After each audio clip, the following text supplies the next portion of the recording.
प्रेम की धारा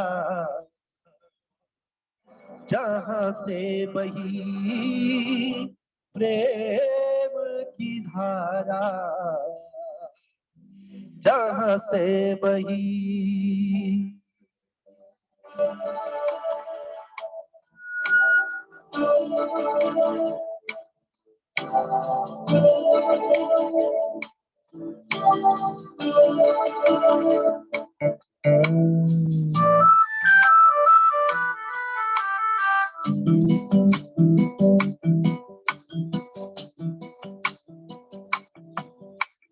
ओ कलवरी, ओ कलवरी, प्रेम की धारा जहाँ से बही, प्रेम की धारा जहाँ से बही।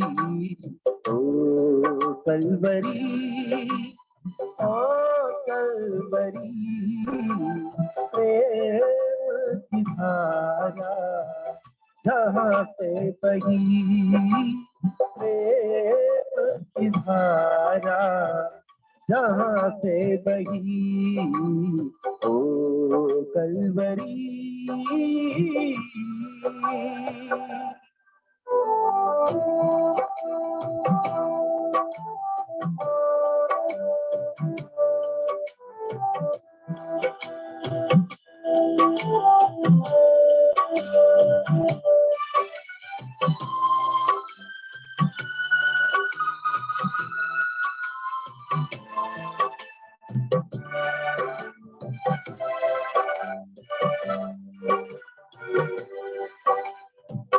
पापमय जीवन जब तुमने देखा, आया तो खातिर मेरे लिए।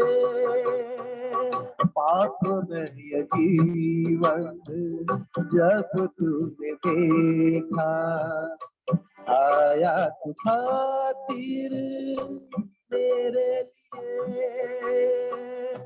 लहू बहाकर सम्मुख तेरे, लहू बहाकर पाप क्षमा कर मारा गया था ओ कलवरी में।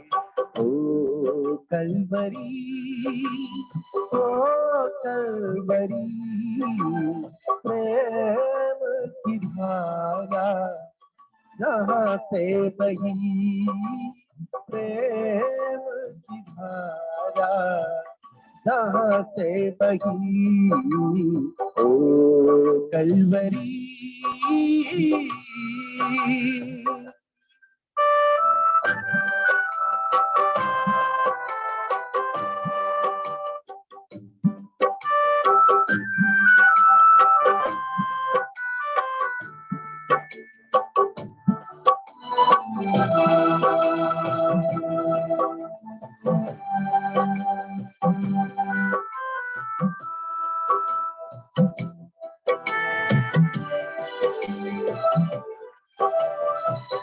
देखा नहीं ऐसा करुणा जगत में, प्रेम वो ऐसा किया उसने।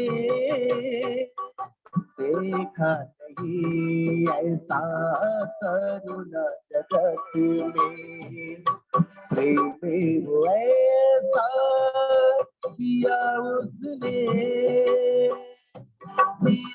नवाकर सम्मुख तेरे, शीश नवाकर सम्मुख तेरे, इसकी निशानी ओ कलवरी। ओ कलवरी, ओ कलवरी, प्रेम की धारा जहाँ से बही, प्रेम की धारा जहाँ से बही।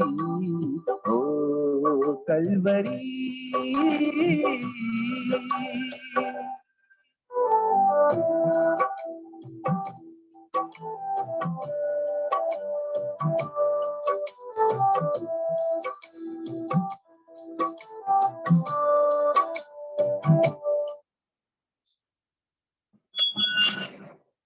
परमेश्वर का धन्यवाद हो। एक दूसरा हम लोग गीत गाएंगे। हालो, एक दूसरा गीत गाएंगे, यीशु तेरा नाम जिंदगी।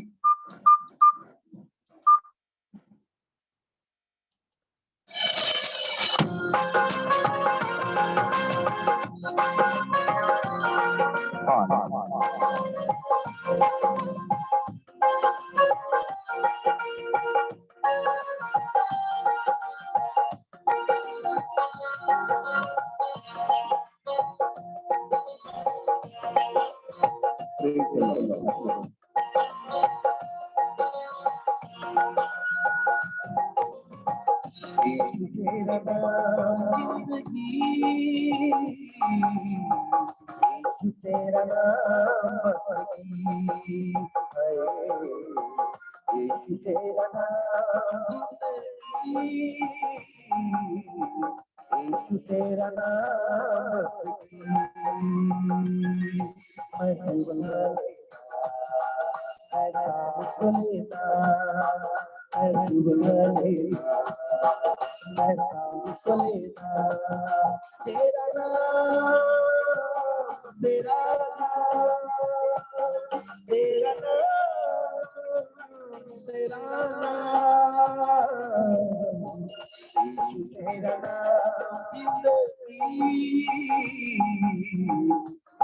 तेरा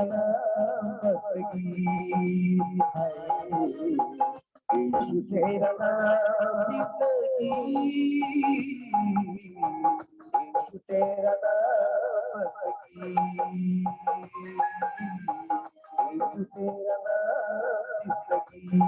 तेरा तेरा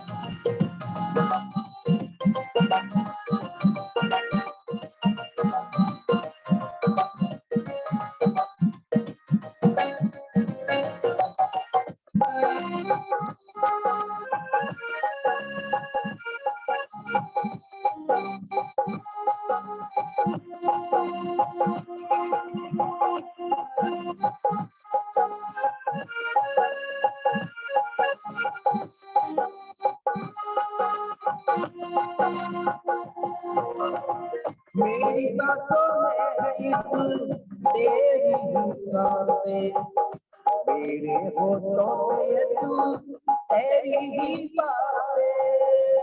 ओहो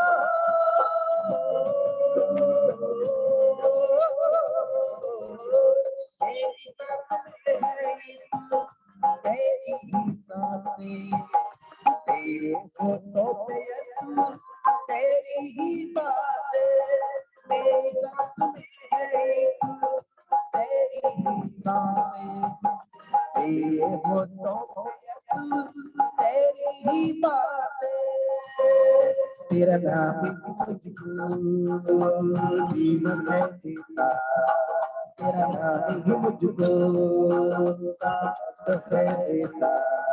तेरा नाम तेरा नाम तेरा नाम तेरा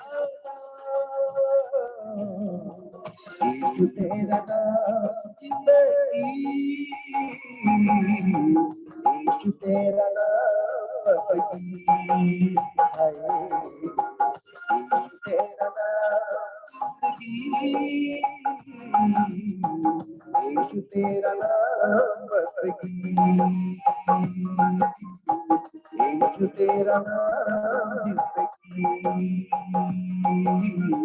यीशु तेरा नाम बंदगी।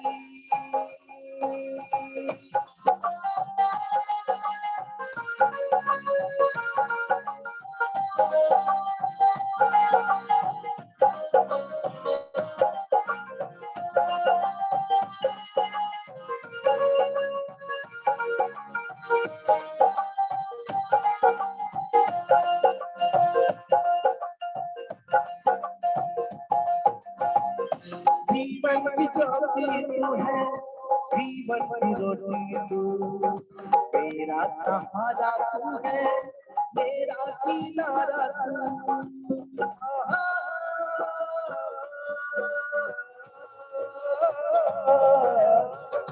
जीवन की ज्योति तू है, जीवन की रोटी तू, मेरा सहारा तू है, तेरा किनारा तू।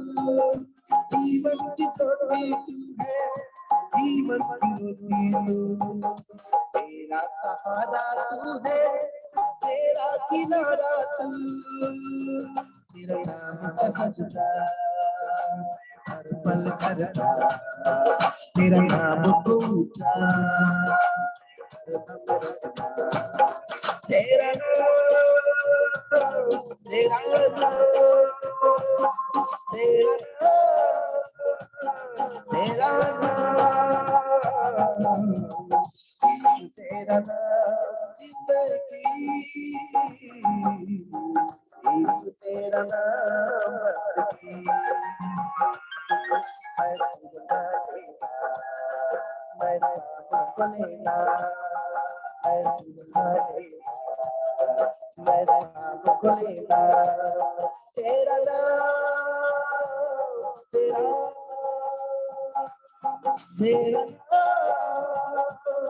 तेरा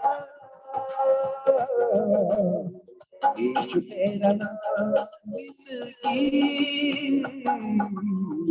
यीशु तेरा नाम यीशु तेरा नाम जिंदगी, यीशु तेरा नाम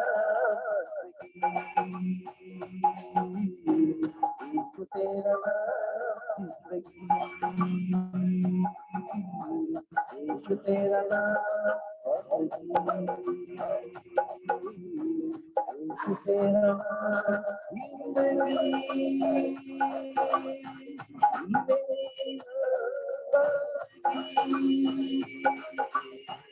यीशु तेरा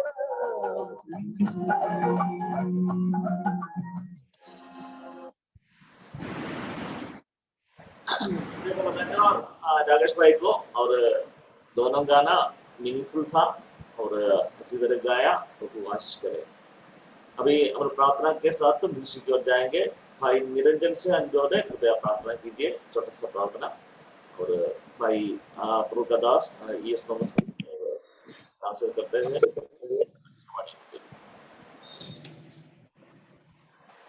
आइए ब्रदर प्रार्थना करेंगे। सर्वशक्तिमान दयालु प्रेमी पिताजी, धन्यवाद के साथ एक बार फिर से हम आपके पवित्र चरणों में आते हैं। धन्यवाद देते हैं महान परमेश्वर आपके तमाम अनुग्रह के लिए, आपका दया और आपका प्रेम के लिए। प्रभु जी हम आपको धन्यवाद देते हैं, अभी तक आपने हमें संभाल कर अपने अनुग्रह तले में रखा है, हम इसके लिए आपको हृदय से धन्यवाद देते हैं। आज का संध्या का समय प्रभु आपके चरणों में लाते हैं। प्रभु जी पूरे सप्ताह भर आपने संभाला, और आज जो वीकली हम लोग का जो प्रभु जी गिलगाल बाइबल स्टडी जो शुरू होता है प्रभु जी दरभंगा कलिशा के माध्यम से द्वारा, प्रभु सब बातों में मदद सहायता कर प्रभु जी। और आज का प्रभु जी जो गीत प्रभु आपका दास भाई राकेश बकरा प्रभु जी जो गीत गाए हैं प्रभु जी, और आज का संगीतमय किए हैं, माहौल को प्रभु जी वातावरण अच्छा किया है प्रभु जी, हम इसके लिए धन्यवाद दें। पवित्र आत्मा के द्वारा अगुवाई करें और हम सबको अच्छा नेटवर्क दीजिए। और अभी आपका दास ब्रदर थॉमस जो प्रभु जी आपके वचन को शेयर करेंगे, पवित्र आत्मा से संबंधित प्रभु जी सब बात में मदद कर, सहायता कर, और अपने दास के द्वारा प्रभु जी आप हम सबों को अनुग्रहित करें प्रभु जी, कि तेरे वचन को सुनकर अपने जीवन में इसे इस्तेमाल करें और आपके नाम की महिमा करें प्रभु। सारी महिमा आपको देते प्रभु जी। और जब इसका अनुसरण भाई को भी प्रभु आप हाथ में देते हैं जो अनुवाद करेंगे प्रभु जी, अच्छे वर्ड दीजिए और सहायता कीजिए और अच्छा नेटवर्क दीजिए, ताकि परमेश्वर पिता हम सब जितने प्रिय लोग जुड़े हुए हैं सब प्रभु अच्छा नेटवर्क मिले और कोई भी डिस्टर्बेंस ना होने पाए। सारी महिमा आपको देते हुए धन्यवाद साथ प्रार्थना शीघ्र आने वाला प्रभु यीशु मसीह के मधुर मीठे नाम से मांगते हैं, सुनिए और स्वीकार कीजिए पिताजी, आमीन। आमीन। धन्यवाद ब्रदर। और it is over to brother yes Thomas and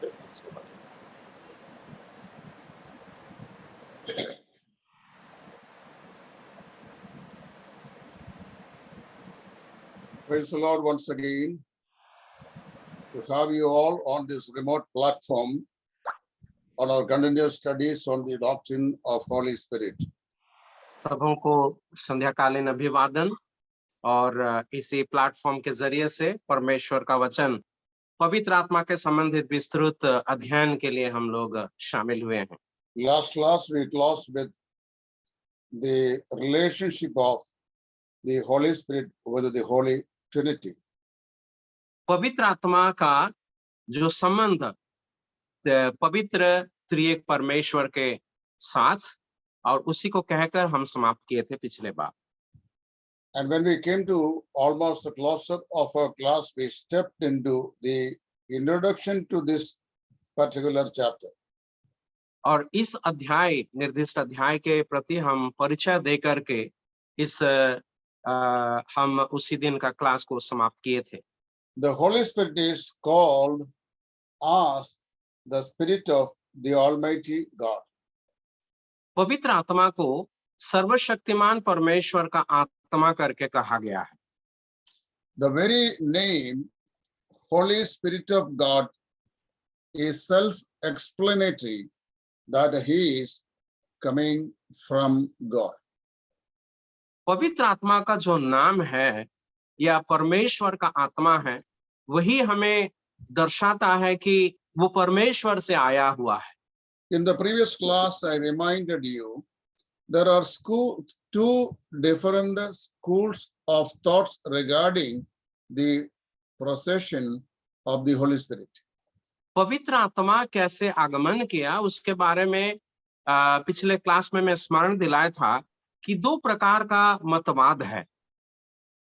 The Greek churches, they hold their belief that the Holy Spirit of God is proceeding from God the Father from all eternity. Greek कलीसिया का मत ये है कि पवित्र आत्मा पिता परमेश्वर से अनंत काल से आया हुआ है।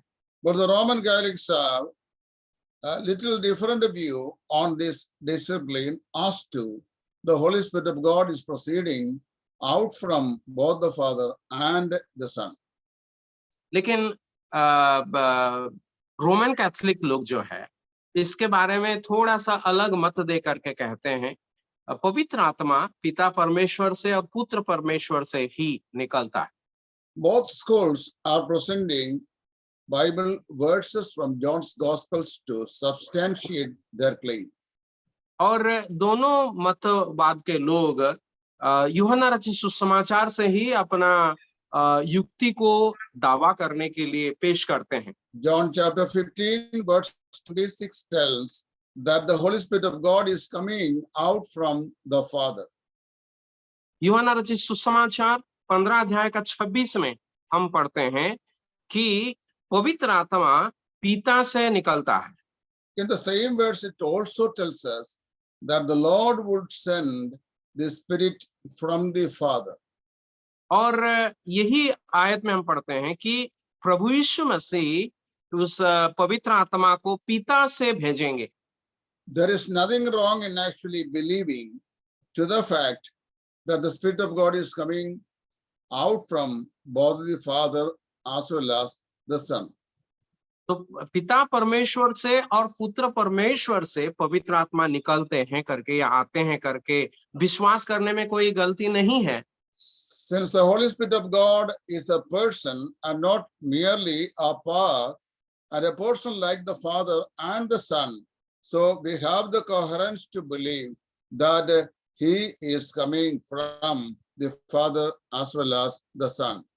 क्योंकि पवित्र आत्मा एक सामर्थ्य नहीं है, एक शक्ति नहीं है, लेकिन एक व्यक्ति है और पिता परमेश्वर और त्रिएक परमेश्वर में एक व्यक्ति है वो, इसीलिए हम ये कह सकते हैं कि वो पिता परमेश्वर से भी आते हैं और पुत्र परमेश्वर से भी आते हैं। Moreover, we understand that all the three persons are the same in entity and in essence, though they are three different persons existing together from all eternity inseparably.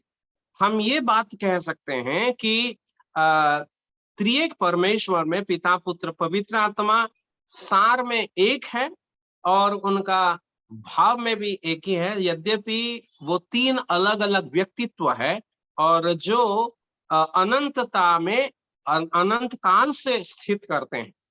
In the Holy Trinity, we have three distinct persons with one essence. पवित्र त्रित्व में हम तीन अलग व्यक्तित्व को देखते हैं जिनका सार एक ही है। There is a holy subjection between these three persons in the Trinity. और ये त्रित्व में तीन व्यक्तित्व का एक दूसरे के प्रति एक अधीनता हम देखते हैं। And this holy subjection of persons between has nothing to do with the subjugation. और ये जो अधीनता हम देखते हैं, पवित्र अधीनता हम कहेंगे या विशुद्ध अधीनता, ये नहीं कि किसी के ऊपर एक दबाव डालता है। We cannot say Father God is the chief God, and whereas the Son of God is little lower than the Father, and then comes the Holy Spirit of God as well. हम ये नहीं कह सकते हैं कि पिता परमेश्वर जो है सबसे ऊंचा है, श्रेष्ठ है, उसके बाद आते हैं नीचे में प्रभु यीशु मसीह, और उसके नीचे आते हैं पवित्र आत्मा। इसी प्रकार हम नहीं कह सकते हैं। There are Christian and non-Christians groups which teach about such heresies. और ऐसे मसीह दुनिया में कई लोग हैं जो इस प्रकार का बातों को सिखाते हैं। Jehovah's Witnesses is a cult group which promote and promulgate a kind of doctrine which tells that Father is the only God and the Son of God is his creation, whereas Holy Spirit of God is the very breath. और मसीह दुनिया में जो जिहोवा साक्षी करके एक झूठा झुंड है, जो लोग कहते हैं कि पवित्र परमेश्वर ही एकमात्र व्यक्तित्व है और पिता पुत्र जो है उनके द्वारा सिरजा गया है और पवित्र आत्मा सिर्फ उनका श्वास है। As we look into the Holy Bible, right from the book of Genesis, we can see the united activities of the Holy Trinity from creation on. ये त्रिएक परमेश्वर का सम्मिलित कार्य, एकत्रित कार्य को हम सृष्टि से ही देखते हैं, मतलब उत्पत्ति पुस्तक से ही देखते हैं। The creation was initiated by Father God. ये सृष्टि का जो उत्पत्ति का काम का मूल जो है पिता And he परमेश्वर, created all things through his Son, which is the everlasting Word. और उन्होंने अपने पुत्र प्रभु यीशु मसीह के द्वारा सब कुछ सृजाया जो अनंतकालीन पिता है या And at the परमेश्वर same है। time, we read that he created with his eternal power, which is the Holy Spirit of God, as for verse number 3 of Genesis chapter 1. और उत्पत्ति 1 अध्याय का 3 आयत के अनुसार वो पवित्र आत्मा का सामर्थ्य इसे बनाया। In relation to the birth of Jesus Christ, we also find the relation of the Holy Trinity active. प्रभु यीशु मसीह के जन्म संबंध में भी हम इसी बात को देखते हैं, जहां पर त्रिएक परमेश्वर का सामूहिक कार्य को हम देख सकते हैं। According to 1 Timothy chapter 3 verse 16, it was the Son of God who came or appeared in the flesh. पहला तीमुथियुस 3 अध्याय के 16 पद के अनुसार पुत्र परमेश्वर जो शरीर में प्रकट हुआ। But at the same time, Hebrews chapter 10 verse 5, Paul says that Father, God has prepared a body for me. लेकिन इब्रानी 10 अध्याय का 5वें आयत में हम पढ़ते हैं कि प्रभु यीशु मसीह कहते हैं कि परमेश्वर ने मेरे लिए एक देह तैयार किया। Father God prepared a body for the Son of God, and the Son of God appeared in that body. पिता परमेश्वर ने पुत्र परमेश्वर के लिए एक देह तैयार किया और पुत्र परमेश्वर उसी देह में दुनिया में प्रकट हुआ। Matthew 1:20 tells us that he was born of the Spirit of God. Which book? Matthew 1:20. मैथी रचित सुसमाचार 1 का 20 में हम पढ़ते हैं कि वो पवित्र आत्मा के द्वारा जन्मा। Luke's Gospel, chapter 137, also tells us the same thing. लू का रचित सुसमाचार 1 अध्याय का 37 आयत में भी वही बात हम पढ़ते हैं। When the angel Gabriel greeted Mary, the mother of Jesus, she responded saying that what kind of greeting is this, that since I knew not a man, how shall these things be? और स्वर्गदूत जिब्राइल जब मरियम को आकर के संबोधित किया और इन सारे बातों को बताया, वो कहते हैं ये किस प्रकार के बातें हैं, क्योंकि कोई पुरुष को मैं नहीं जानती हूँ। The angel replied to her saying, the Holy Spirit of God shall come upon thee, and the power of the Almighty God shall overshadow thee, whereas the holy thing which is conceived in thee shall be called the Son of God. स्वर्गदूत उससे कहा कि सर्वशक्तिमान परमेश्वर का आत्मा तुम्हारे ऊपर आएगा और तुम्हारे गर्भ में जो पुत्र जनेगा वो सर्वशक्तिमान परमेश्वर का पुत्र कहलाएगा। So in the first place we see the work of the Holy Trinity in relation to the birth of our Lord Jesus Christ. तो प्रभु यीशु मसीह के जन्म के संबंध में हम देखते हैं, समय में हम देखते हैं त्रिएक पर पवित्र त्रित्व परमेश्वर का कार्य। The Father prepared the body for his son. पिता परमेश्वर ने अपना पुत्र प्रभु यीशु मसीह के लिए एक देह तैयार किया। And the Son assumed the body while he was here on the earth. और इस दुनिया में जब प्रभु यीशु मसीह था, पुत्र परमेश्वर था, वो उस शरीरधारी होकर के And रहा। it was by the Holy Spirit of God he was conceived in the womb of Mary. और मरियम के गर्भ में उन्होंने पवित्र आत्मा के सामर्थ्य के द्वारा गर्भ धारण या गर्भ में रहा। Not only in the birth of our Lord Jesus Christ, but also we find in the death of Jesus Christ the work of the Holy Trinity as such. ना सिर्फ प्रभु यीशु मसीह के जन्म में त्रित्व परमेश्वर का काम को हम देखते हैं, प्रभु यीशु मसीह का मृत्यु में भी त्रित्व परमेश्वर का काम को हम देखते हैं। According to 1 Peter chapter 2 verse 24, the Lord Jesus Christ had borne our sins on his shoulder. पहला पत्रस 2:24. 1 का 24 आयत के अनुसार, पहला पत्रस 2 का 24 के अनुसार हम देखते हैं कि प्रभु यीशु मसीह अपने शरीर में हमारे पाप को ले लिया। Yes, he carried our sin on his shoulder. वो अपने देह पर या अपने कंधे पर, जैसे अंग्रेजी में है, अपने कंधों पर हमारे पाप को उठा लिया। But Isaiah 53 verse number 6 it says the prophet that God imputed our sins upon the Lord Jesus Christ.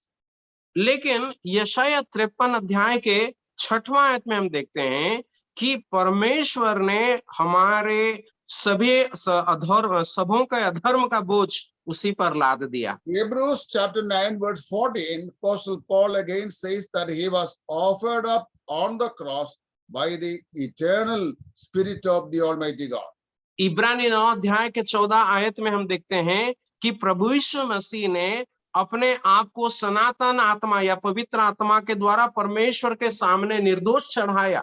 See the sequence of the activity of the persons in Trinity in relation to the death of Jesus Christ.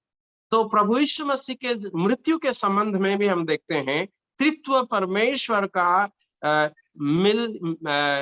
एक साथ का काम को हम देखते हैं। The Son of God is bearing our sin on his body, as well as the Father God imputes our sins upon the Son, and at the same time the Son offers up himself by the eternal Spirit. पुत्र परमेश्वर हमारे पापों को अपने ऊपर ले लेते हैं और पिता परमेश्वर हमारे सबों का पाप प्रभु यीशु मसीह के ऊपर लाद देते हैं और प्रभु यीशु मसीह पवित्र आत्मा के द्वारा वो अपने आप को बलि चढ़ाते हैं। When we come to the practical aspects of our salvation, there also we see the work of the Holy Trinity.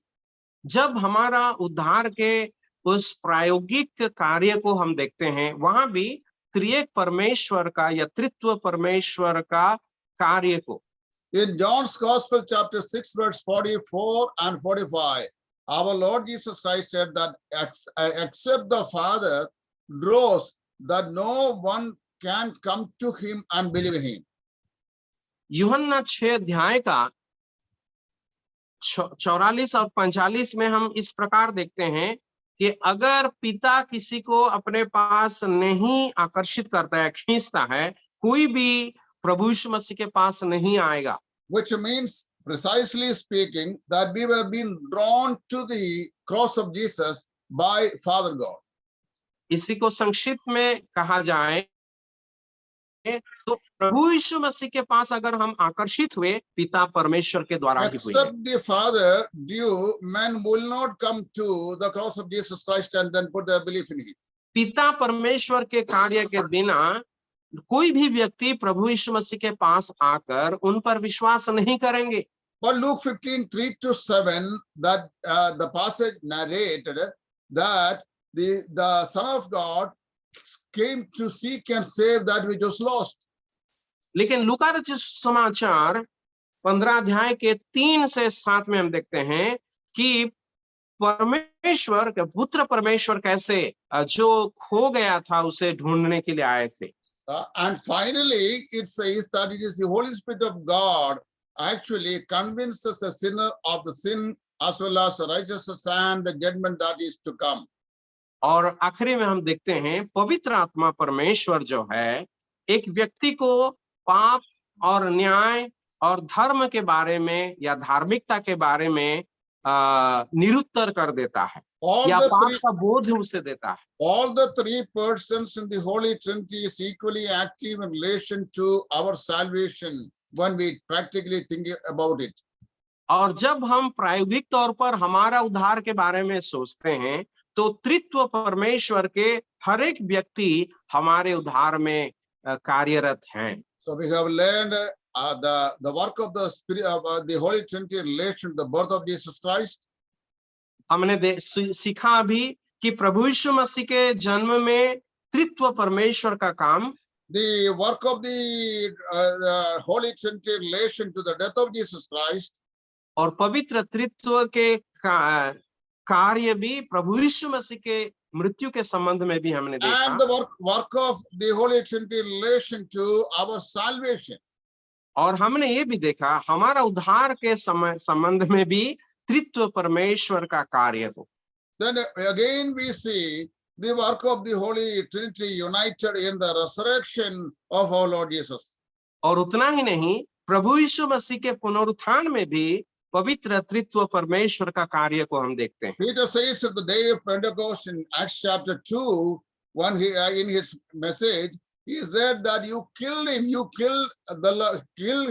Jesus of Nazareth, but the Father raised him up from the dead.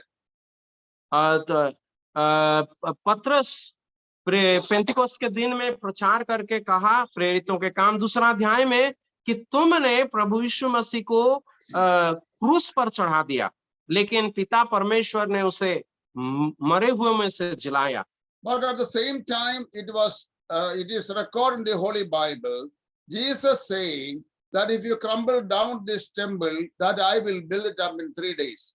लेकिन उसी के साथ प्रभु यीशु मसीह इस प्रकार कहते हैं, जो पवित्र बाइबल में लिखा गया हमारे लिए, तुम इस मंदिर को ढा डालो और मैं 3 दिन में उसे फिर से खड़ा कर दूंगा. Romans chapter 1 verse 4 again says that he was raised up from the dead by the eternal spirit. लेकिन रोमियो की पत्री 1 अध्याय का 4था आयत के अनुसार हम पढ़ते हैं कि वो अनंतकालीन परमेश्वर या अनंत आत्मा के द्वारा मृत्यु में से जिलाया गया. Father raised him up. पिता परमेश्वर उसे जिलाया. The Son rose himself up. और प्रभु यीशु मसीह खुद ही उठा. And the Holy Spirit of God raised him. और पवित्र आत्मा भी उसे जिलाया या उठाया. Now those of you students who are listening may have a concrete confusion to understand how this book could be. अभी जो लोग सुन रहे हैं इस बात को, आपके मन में ये द्वंद होगा कि कैसे 3 व्यक्ति एक व्यक्ति को उठा सकते हैं. How can these 3 persons raise up the Lord Jesus Christ from the dead at the same time? एक ही समय में 3 व्यक्ति किस प्रकार उसे उठा सकते हैं या But the Bible says, जिला Father, सकते हैं। Bible says, Father raised him, and the Son rose himself up, and then the Spirit of God raised him up. और क्योंकि धर्मशास्त्र में हम ये पढ़ते हैं कि पिता परमेश्वर ने उसे जिलाया, प्रभु यीशु मसीह खुद अपने आप को जिलाया और पवित्र आत्मा उसे जिलाया। And when the Holy Bible says that it was so, the Lord Jesus Christ was rose up from the dead, that why should I have any sort of confusions on this matter? तब पवित्र Bible में जब इस बात बताती है तो इसी पर विश्वास करने के लिए मैं क्यों खिचखिचाता हूँ। So necessarily, I have no doubt, because I believe strongly that all these three are true. इसी में कोई संदेह नहीं है कि और मैं विश्वास करता हूँ ये 3 सत्य है। And then we have another activity of the Holy Trinity in John's Gospel, chapter 16, verse 8. यूहन्ना रचित सुसमाचार 16 का 8 में पवित्र आत्मा का एक और कार्य को हम देखते हैं। And where we read that it is the Father God who gives us the Spirit of God. जहां पर ये बताया गया कि पिता परमेश्वर हमें पवित्र आत्मा देते हैं। That means the 2 Corinthians chapter 1, verse 21, we read that the Spirit of God, we had the anointing of the Spirit of God from Father God. लेकिन दूसरा कुरिन्थी 1 अध्याय का 21 आयत के अनुसार हम पिता परमेश्वर के द्वारा अभिषेक पाए हुए हैं। And we have the anointing as well as the indwelling experience of the Holy Spirit of God from the Father God. और प्रभु यीशु मसीह का पवित्र आत्मा का अभिषेक और पवित्र आत्मा का अंतर्वास हम में जो वास करते हैं वो पिता परमेश्वर से हमें मिलता है। 1 Corinthians chapter 12, verse 13 says, it is the Son of God who baptizes us in the Spirit. और पहला कुरिन्थी 12 अध्याय का 13 आयत में हम पढ़ते हैं कि पुत्र परमेश्वर हमें पवित्र आत्मा में बपतिस्मा देते हैं। But Matthew chapter 3, verse 11 again says that it is the Holy Spirit of God who comes to dwell with the believer. और मत्ती 3 का 11 में हम देखते हैं कि पवित्र आत्मा विश्वासी के साथ या अंदर रहने के लिए आते हैं। So in our indwelling as well as in the baptism and in the anointing, all these we can see the activity of the Holy Trinity taking place together. तो हम देखते हैं कि हमारा अभिषेक में, हमारे अंतर्वास में और हमारे साथ रहने के लिए त्रिएक परमेश्वर आते हैं, काम करते हैं। And when it comes to the distribution of spiritual gifts and its activities, और जब आत्मिक वरदान का बांटने का काम आता है और उसके कार्य प्रणाली का बात आता है, 1 Corinthians chapter 12, verse 4 to 11, we read that it is the Father God who does all these mighty activities in relation to the exercising of the spiritual gifts. ये पहला कुरिन्थी 12 अध्याय का 4 से लेकर 11 में हम देखते हैं पिता परमेश्वर ये प्रभावशाली कार्य को करते हैं हमारे अंदर में। But these ministries are given to us by the Son of God. और ये सारे जो वरदान है पुत्र परमेश्वर के द्वारा हमें दिया गया है। But at the same time, our spiritual gifts that they come and dwell with the believers by the Holy Spirit of God. लेकिन ये आत्मिक वरदान पवित्र आत्मा के द्वारा आकर विश्वासियों के अंदर रहता है। The usual expression for the Spirit is called the Spirit of God. और इसका एक समझने के लिए जो विषय है पवित्र आत्मा का नाम है परमेश्वर का आत्मा। In the same way, in Galatians chapter 4, verse 6, it is also spoken as the Spirit is the Spirit of the Son of God. और the book please. Galatians 4:6. Okay. गलतियों के पत्री 4 का 6 में हम देखते हैं पवित्र आत्मा पुत्र का आत्मा करके लिखा गया है। So Pavitra Atma is the Atma of the Son. At the same time, he is also known as the Spirit of Jesus Christ. और पवित्र आत्मा जो है पुत्र का आत्मा है और उसके साथ वो पुत्र प्रभु यीशु मसीह का आत्मा करके भी जाने जाते हैं। Acts chapter 16 verse 7 tells us he is also spoken of as the Spirit of Jesus. प्रेरितों के काम 16 का 7 में हम देखते हैं उसे यीशु का आत्मा बताया गया है। So all these expressions are correct. तो ये सारे जो उक्तियां हैं ये सब सही है। We read in John's Gospel chapter 10 verse 38 that the Father dwells in the Son. यूहन्ना 10 का 38 में हम पढ़ते हैं पिता पुत्र में वास करते हैं। And the following verse it says the Son is dwelling in the Father.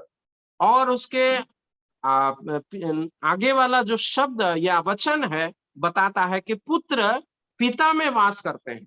And in the same verse it also tells us the Spirit of God is the Spirit of the Son. और उसी आयत में ये बताया गया कि परमेश्वर का आत्मा पुत्र का आत्मा है। Since he is the Spirit of God, that he is dwelling in God, and since he is the Spirit of the Son, that he is also dwelling in the Son, and since he is the Spirit himself in his essential nature, that he is an independent spirit from all the other two.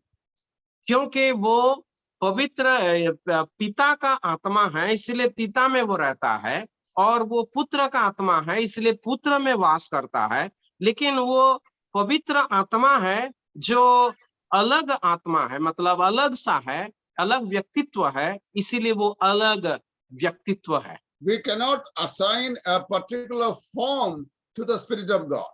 तो पवित्र आत्मा को एक रूप हम दे नहीं सकते हैं, Because the Bible says that God is a spirit. क्योंकि बाइबल हमें बताती है कि परमेश्वर आत्मा है। A spirit in itself is formless. और आत्मा जब हम कहते हैं उसका कोई आकार या रूप नहीं होता है, But it can appear in any form. लेकिन वो किसी भी रूप में प्रकट हो सकता है। When we go through the books of the Old Testament, जब हम पुराने नियम के पुस्तकों को देखेंगे, where we see some the angelic appearances to men of God from time to time. और परमेश्वर अपने लोगों को या दूतों का जो प्रकटीकरण मनुष्यों को, परमेश्वर के जनों को दिया गया, हम पढ़ते हैं। There were incidents in which the ordinary angels appearing to God's people. और ऐसी परिस्थितियां को हम देखते हैं जहां पर साधारण स्वर्गदूत मनुष्यों को दर्शन देते हैं। All those places, the indefinite article is placed behind the word angel, saying, an angel appeared to so and so. अंग्रेजी भाषा में हम देखते हैं कि एन एंजल, एक दूत दर्शन दिया करके हम पढ़ते हैं। The एक word दूत दर्शन an दिया। angel denotes the idea that it is an ordinary angel. जब हम पढ़ते हैं एक स्वर्गदूत ने दिखा, मतलब ये एक साधारण स्वर्गदूत है। But on the other side, we see the appearances of the angel of the Lord to men of God. लेकिन जब किसी परमेश्वर का जन को दी एंजल ऑफ द लॉर्ड, मतलब यहो परमेश्वर का दूत या यहोवा का दूत दिखाई दिया। A thorough studies through the Old Testament, we understand the angelic appearance were the very appearances of God himself in the form of angels. तो हम इसको अगर विस्तृत रूप में अध्ययन करेंगे तो ये बात समझने पाएंगे कि ये स्वर्ग या यहोवा का दूत करके जो लिखा है वो परमेश्वर स्वयं का रूप को हम देख सकते हैं। If God is spirit in his essential existence and nature, and if he had appeared in the form of angel, it means the Spirit of God can take any form as he desires at any time. अगर परमेश्वर आत्मा रूपी है तो वो किसी भी समय में और किसी का रूप या दूत का रूप धारण कर सकते हैं। And there are certain illustrations also given in the Holy Bible to denote the Holy Spirit of God elsewhere. और पवित्र आत्मा के संबंध में और भी कुछ बातें अलग-अलग स्थानों में बताया गया है धर्मशास्त्र में। And the Spirit of God has has a place even on the throne of God when we come to the book of Revelation. प्रकाशित वाक्य में जब हम देखते हैं परमेश्वर के सिंहासन पर पवित्र आत्मा भी हम उपस्थित रहना देखते हैं। And it is read in Revelation chapter 7 verse 13 where the Son of God is seated at the right hand side of the Father on the throne. और प्रकाशित वाक्य के 7 अध्याय का 13 में हम देखते हैं कि पुत्र परमेश्वर पिता परमेश्वर के सिंहासन के दाहिने और विराजमान है करके हम पढ़ते हैं। And if the Son of God is seated at the right hand side of the Father and the Father is on the center of the throne, then there must be the Holy Spirit of God seated on the left hand side. अगर पिता परमेश्वर सिंहासन पर बैठे हैं और उनके सिंहासन के दाहिने में पुत्र परमेश्वर बैठे हैं, तो हम ये कह सकते हैं कि पिता परमेश्वर के बाएं और सिंहासन में पवित्र आत्मा बैठे हुए हैं। But throughout the Bible, the duty of the Holy Spirit of God was not being demonstrating or manifesting himself, but as a shadow that he hid himself behind his revelation and was projecting the Father God and the Son of God in the angelic form. लेकिन पुराने नियम में हम देखते हैं कि पवित्र आत्मा हमेशा अपने आप को छुपा करके रखते थे और वो दूत के रूप में पिता परमेश्वर का या पुत्र परमेश्वर का प्रकटीकरण में आते थे। We can see a shadow of the Holy Spirit of God appearing in the book of Genesis chapter 24. और उत्पत्ति पुस्तक 24 अध्याय में पवित्र आत्मा का एक छाया को हम देख सकते हैं। There we see three men whose names are mentioned. Number one, Abraham, then his Eliezer, Abraham, Eliezer, and then his son Isaac. तो यहाँ पर हम 3 व्यक्तियों को देखते हैं जहां पर त्रित्व परमेश्वर का छाया को हम देखते हैं। वो है अब्राहम, उसके बाद उनका पुत्र इसहाक और उनका जो दास था एलियासर।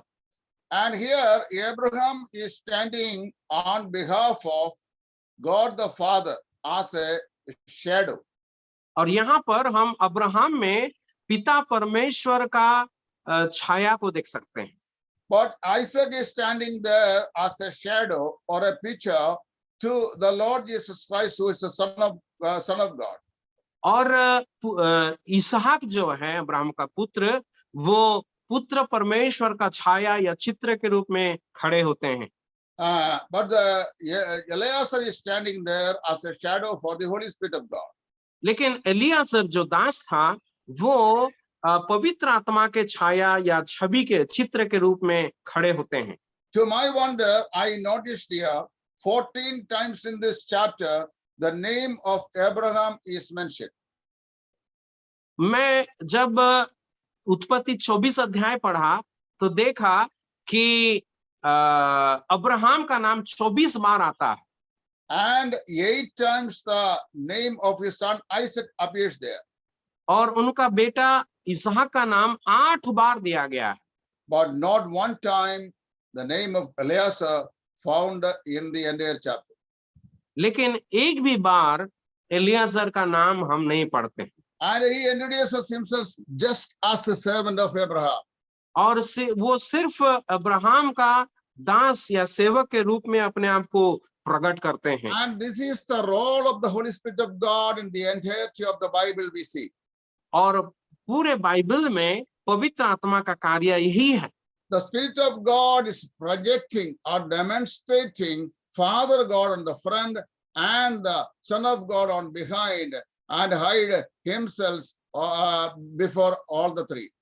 तो पवित्र आत्मा क्या करते हैं? सबसे पहला पिता परमेश्वर को सबके सामने वो उपस्थित करवाते हैं और उसके बाद पुत्र परमेश्वर को वो प्रकट करते हैं और उनके पीछे वो अपने आप को छिपा के रखते हैं। And therefore we understand the Spirit of God, the main role of the Holy Spirit of God is not to project himself elsewhere, but to only carry out the services which was entrusted him by Father God and the Son of God. तो वहां पर हम ये देखते हैं कि पवित्र आत्मा अपने आप को प्रकट नहीं करते हैं, अपने आप को सामने नहीं लाते हैं, लेकिन उनका जो सेवा, उनका कार्य जो है पिता परमेश्वर को और पुत्र परमेश्वर को प्रकट करने का। So we are prone to say that the Holy Spirit of God does not have a particular form. तो हम ये कह सकते हैं कि पवित्र आत्मा परमेश्वर का एक प्रकार का रूप नहीं है। Since the Holy Spirit of God has no particular form mentioned in the Bible, elsewhere the people have the tendency to believe that the Spirit of God is merely the breath of God the Father, and he has no personality at all. क्योंकि पवित्र आत्मा का किसी प्रकार का रूप के बारे में यहाँ पर धर्मशास्त्र में वर्णन नहीं किया गया है, इसलिए कई लोग इस प्रकार मानते हैं कि वो सिर्फ एक श्वास है, परमेश्वर का श्वास ही है और वो एक व्यक्तित्व नहीं The है। sum total of what we have learned today is the relationship of the Trinity and the activity of the Trinity in relation to the birth of Jesus, the life of Jesus, the birth of Jesus, the death of Jesus, the resurrection of Jesus, and even the spiritual activities of the one who believes in Jesus Christ.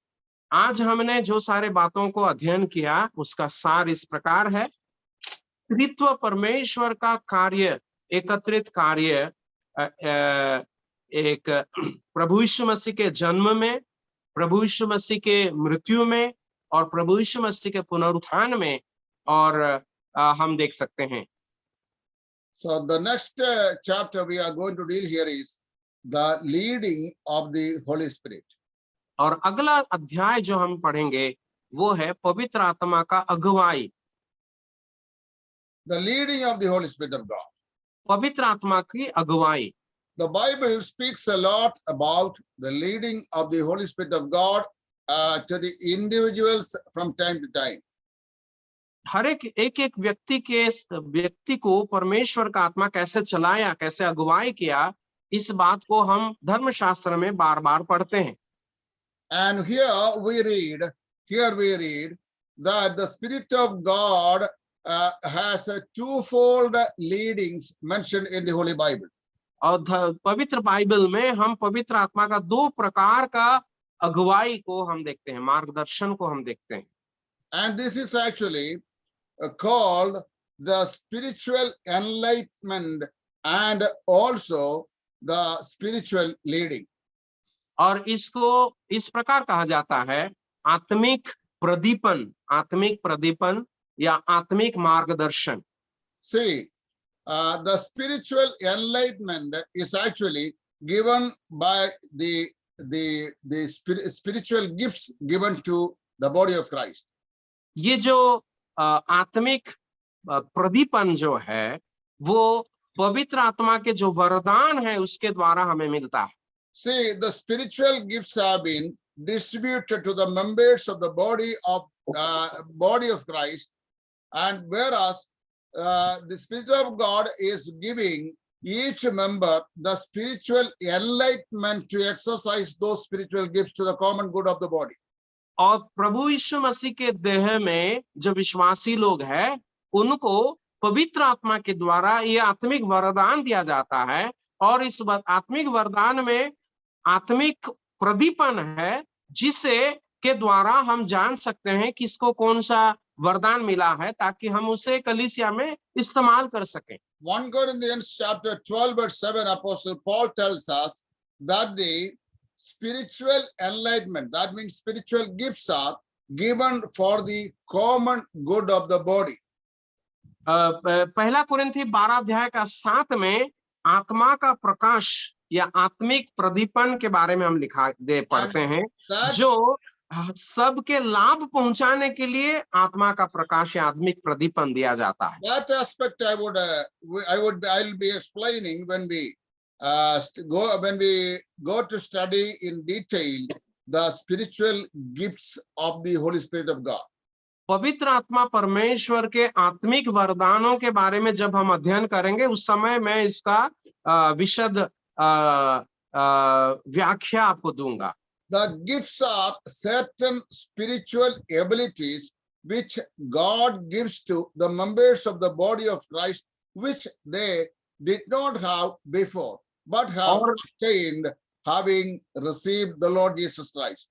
प्रभु यीशु मसीह के देह में जो अंग हैं या विश्वासी लोग हैं, पिता परमेश्वर के द्वारा दिया जाता है, जो आत्मिक प्रतिभाएं, उस आत्मिक वरदान को बारे में हम देखने जाएंगे बाद में। And when those spiritual gifts are brought in exercise, we are told that it is the appearing or appearance of the gift.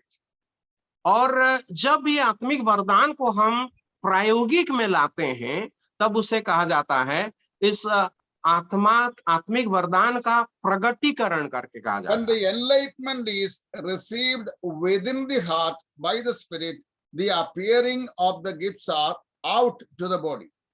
और जब पवित्र आत्मा के द्वारा ये प्रगटीकरण या प्रदीपन हमें मिलता है और उसी आत्मा का वरदान को हम प्रयोग में लाते हैं, तो कलीसिया में लोग इसे पहचानेंगे, देखेंगे।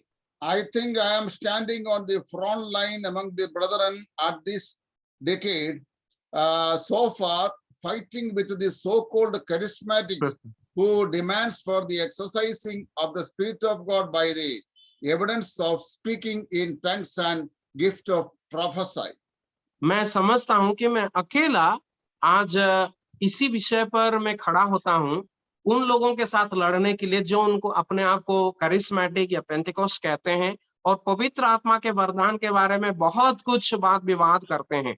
उनके सामने में खड़ा होकर के ये अलग या धर्मशास्त्र के आधार पर शिक्षा देता हूं। I was shooted down from all the four directions by these people. इन लोगों के द्वारा मुझे 4 दिशाओं से मुझे लक्ष्य करके वो भेदे थे। Yet I was not willing to accept defeat before them. लेकिन कभी भी मैं उनके सामने अपना सर को झुकाने के लिए चाहा नहीं। Even with the wounded body and mind, I had to fight constantly with these people to establish what is spiritual gifts according to the Bible and what it is not according to their assumption.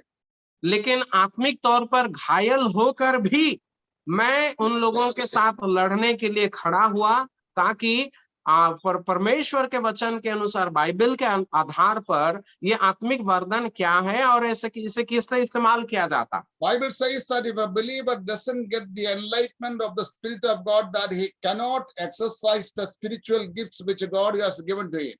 Bible हमें ये बताती है परमेश्वर एक व्यक्ति को जो आत्मिक वरदान दिया है, जब तक वो आत्मिक प्रदीपन उसको नहीं मिलता है तब तक वो उस वरदान को इस्तेमाल नहीं कर सकता है। I think our time is up now. I cannot go further. मैं समझता हूँ समय समाप्त हो गया है, मैं आगे नहीं बढ़ सकता। Keeping timing is one of my best qualities in every ministry. और हर एक सेवा में समय का पालन करना मेरा एक विशेषता है। So I have to put it down right now, unwillingly, or to close my session here and be invited for the next session. यद्यपि मैं नहीं चाहता हूं, फिर भी यहाँ पर मैं बंद करना चाहता हूं और आगे का क्लास के लिए हम तैयार होंगे। We will be continued the studies for the next session if the Lord tarries to come by coming Tuesday evening. और प्रभु का इच्छा अगर हो तो प्रभु का आगमन का विलंब हो तो हम अगला मंगलवार को फिर से बाइबल अध्ययन के लिए एकत्रित होंगे। I extend my sincere thanks to Brother Ansana Bani also to exactly translate what I have spoken here in this class. और इसी क्लास में भाई अनुसरण पाणी जो अनुवाद किए उनको मैं धन्यवाद देना चाहता हूँ। I request you all to invite your dear friends, believers, or other evangelists to join this remote platform to study this most important subject in days coming. मैं आप लोगों से विनती करता हूँ कि आप अपने मित्रों से, अपने प्रियजनों से इसी जूम प्लेटफॉर्म में जुड़ करके ये अध्ययन का लाभ उठाने के लिए आप उन्हें निमंत्रण करें। May God's name be glorified. परमेश्वर का नाम की महिमा हो। Thank you. धन्यवाद।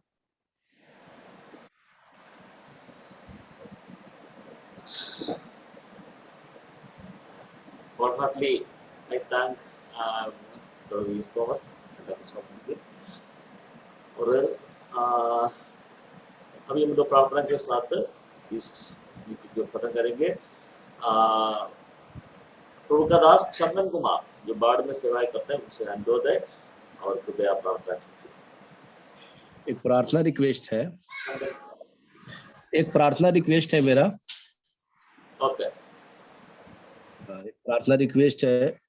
मेरी बेटी 9 क्लास में पढ़ रही है, मोतीपुर पढ़ती है रहबोत में, और जो है कि उनका 9 क्लास में अभी जो है बोर्ड का एग्जाम आने वाला है, जिसके लिए रजिस्ट्रेशन कराना है।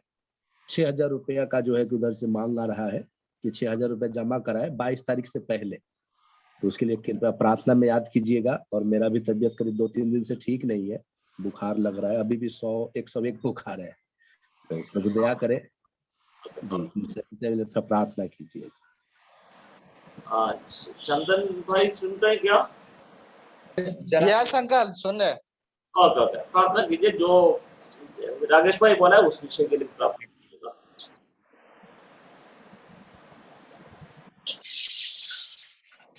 आइए प्रार्थना करें। प्रेमी दयालु परमेश्वर, धन्यवाद करते हैं पिता, यहाँ तक संभाल के रखा प्रभु जी हम प्रिय लोगों को, इसके लिए धन्यवाद। ये दुनिया, ये संसार आपका है पिता, और हम लोग परमेश्वर आपका अनुग्रह और दया के कारण संसार में हैं, और जो आपने दया किया है, अनुग्रह किया हमारे ऊपर प्रभु जी, इसके लिए धन्यवाद देते हैं पिता। और ये सुंदर अवसर में प्रभु जी हम लोगों को आप अपना वचन को प्रभु जी सीखने में मदद किया है प्रभु जी, इसके लिए धन्यवाद प्रभु। सब कुछ प्रभु जी आपका ही दिया हुआ है, इसके लिए हम धन्य कहते हैं पिता। और विशेष करके हम लोग को पवित्र आत्मा के बारे में स्टडी और अध्ययन प्रभु जी करवा रहा है प्रभु जी, इसके लिए धन्यवाद देते हैं पिता।